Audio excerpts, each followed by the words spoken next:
So you have your Amazon seller account set up, and now it's the fun part, actually start looking for some products to sell. But you are most likely going to want some sort of software to help you on your journey, and I'm going to be explaining the options out there, what you can be using. Now obviously we are a software ourselves, so I will try to be as impartial as possible, but there are two main types of software you might be interested when starting your FBA journey. You have deal analyzing software and you have deal finding software. First up with your deal analyzer, which I have mentioned earlier on. This is to help you analyze your FBA deals. So a FBA deal isn't just good because you're buying it for $10 and you're selling it for $25. There is a lot more behind the scenes which you need to look at to actually work out if it is a good deal. How much is it selling?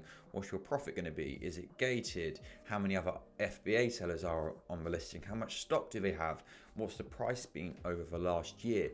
And the only way to actually find this out is by using software. So I'm going to show you exactly how this works on the Profitl Chrome extension. This works the same if you're doing retail arbitrage, so you can use an app as well. But we'll have a look at this product on the website Wilco. It's this easy grip beaker which we can buy for £3. If we head over to Amazon, we can see it sells for £12.05. So on a product like this, we'd load it up on the Profitl extension. So here we can see all of the key data for the product. Firstly, so its dimensions, its weight, the brand, the names, how much is it selling? So this one's only selling 6 to 29 units a month. Not crazy sales at all. How much reviews? Obviously we can see that anyway.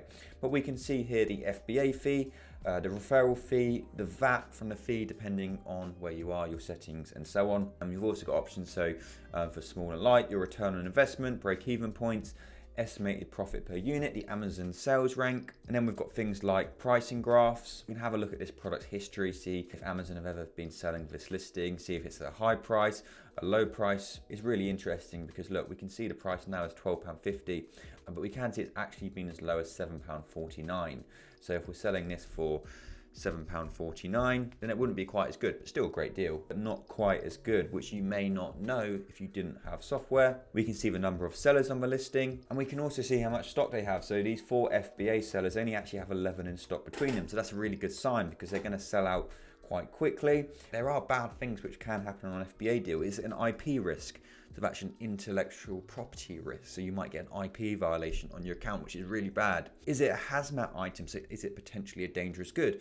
Chemicals, nail varnish. So you can sell these, you just need to be registered for the dangerous goods program. Is it an oversized item? So are our fees, our storage fees going to be higher? And are there any variations on this listings? And this is important because things like the reviews, sales rank are going to be split across all the variations, so it can make a product seem more popular than it actually is. And then loads of other data to look at. So you can look at price averages over the last year, how many sellers there have been, how many reviews it's been getting. If it's available, you've got things like eBay data, so how much it's selling for. Use and combine all of this data to work out if it is a good deal and minimize your risk of making a bad buy, because what you don't want to be doing is you don't want to be buying a product, sending it in, and then you end up having to sell it for a loss.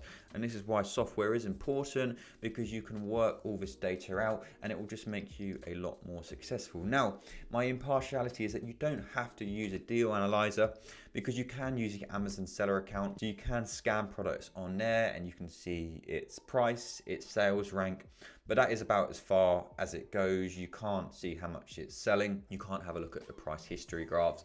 It obviously won't tell you any warnings about the product. And this is why a lot of people choose to use a deal analyzer, just because it does give you a lot more insights into a product. The next type of software you may be interested in is a deal finding type of software. I'll be showing you on our deal finder today, just so you can see the basics of how it does work. And this is definitely a lot more optional. You don't need to use something like this because you can just find a product yourself, but some people do just find it a little bit easier when they're first starting, just because you won't really know where you should be looking, what you should be looking for, and so on. So it can just help you find deals or just give you inspiration on types of websites you'd be looking for. So here we are on our deal finder, and basically what deal finder is we scrape all of the large retailers in the UK and the US, and we're looking for a low price on the source website and a high price on Amazon. So if a product was $10 on Walmart and it's selling on Amazon for $30, that will go into Deal Finder as a potential deal. So it's not a checked deal service. None of the deals are checked. Just because it's on here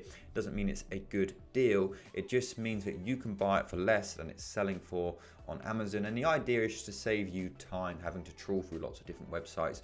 All of these potential deals are put into one central portal. The way it basically works, so we're on the US one now, so there's 13,000 in this last update. We update it twice a week on Tuesdays and Fridays. So we might head over to the toys and games category. We'd start looking through the products. We can hover over them to see where they're from. So, loads and loads of products here. Like this one's Barnes & Noble. Barnes & Noble I typically avoid just because they have loads of products on their website. They say they're available, but you can't actually go through and buy them. So it is quite a pain. But we've come across this product just here. So it's this G.I. Joe action figure. So this one's from the website Target. Here we can see it. We can buy this for $22.99 and it sells on Amazon for $38.90. So a nice pricing difference there. And obviously there's loads of products like that out there. So your first step when it comes to finding any FBA deal is obviously that you can buy it for less than it's selling for on Amazon.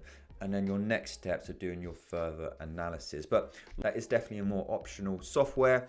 The deal analyzer is a lot more important, and probably 99% of Amazon sellers do use a deal analyzer, where a lot less people do use a deal finder. But when you are first starting, it can just help you a little bit. But as you become experienced, you know where to look, you know what you should be looking for.